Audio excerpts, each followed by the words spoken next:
I have been every letter of LGBT at some point in my life.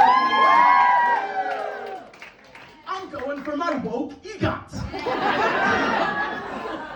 On my journeys, I found that the best people that are queer people are, say it with me, 1, 2, 3. Studs. Yes, it's studs. It's lesbians, specifically studs. Thank God you're on the same page as me. I love a stud bad. No Drewski, I love a stud bad. I'm feeling like the spirit of brotherly love, you know? But I walk through the world like this, so understandably, the studs don't feel the same kinship towards me that I feel towards them, you know? I was one of them once, but it doesn't seem like that often. I really want to give like, my sister, but it gives m'lady, you know? Like whenever I'm at a queer bar, I try to be like, and a good evening to you. And I feel like she turns to her friends and she's like, is this little faggot gonna finish his mojito? I have such an easier time relating to black lesbians than I do to like white transgender men. And I love white trans guys. I love them.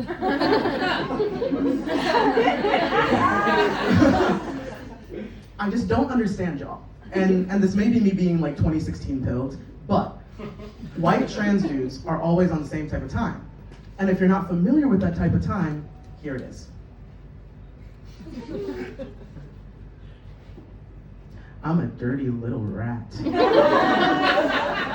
I'm a dirty little rat in the garbage. I'm a raccoon. I'm a raccoon digging around. I'm a frog in a ball. For sure, Axel, copy.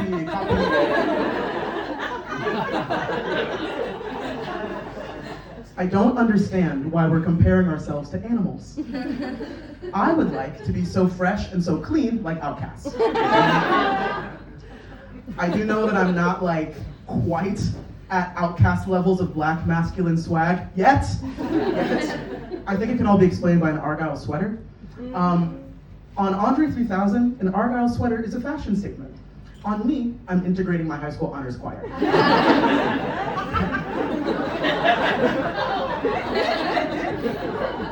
I will say this, hanging out with cis guys makes me want to detransition.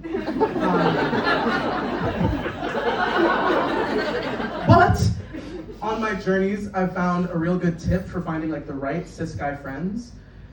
The wrong men will show you their dicks. The right men will show you their balls. It was 2022. It was a British starry night up in Ithaca, New York, where I went to college. This is the story of how I saw 2 ball sacks in the same night. Let's go. We were coming in from the Jackass movie.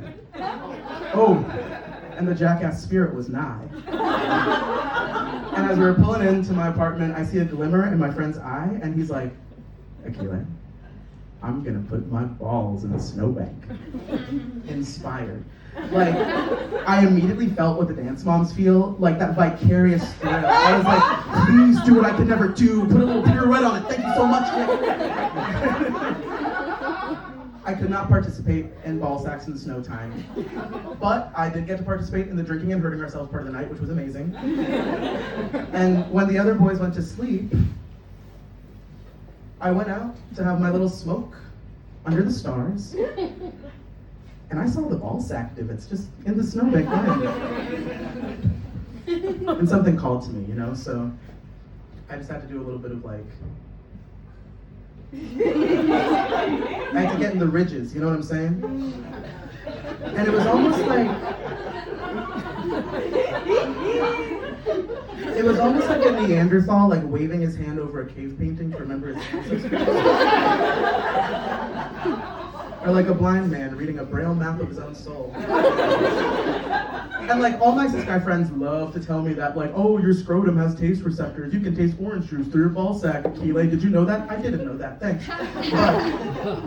And in that moment, I wanted to like know the flavor of snow so bad, and I could have just picked up some, but that was not the point. I wanted the experience. The point is, in that moment of this, I think the Holy Spirit put some like taste receptors into my fingertips because I could taste the flavor of snow. And I could also smell the color of water, and I could hear the face of God. And as I was getting my fingers better in the ridges, really getting into the grooves, I started seeing an imprint of like my friend's spirits. I was like, okay. So I hear how you talk about women and black people when I'm not around. And I was like, yeah, these are my boys, making game. My name is Achille Vann Ricca. Thank you so much.